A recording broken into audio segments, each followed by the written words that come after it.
ঈমানের পথে অবিচল থেকে আমার মরণ যেন হয়।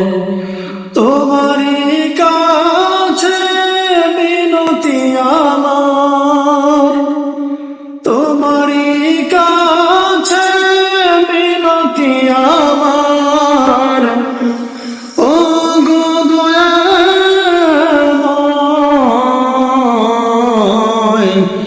ঈমানের পথে অবিচল থেকে আমার মরণ যেন হয়। এই ঈমানটা কেমন ঈমান হওয়া দরকার?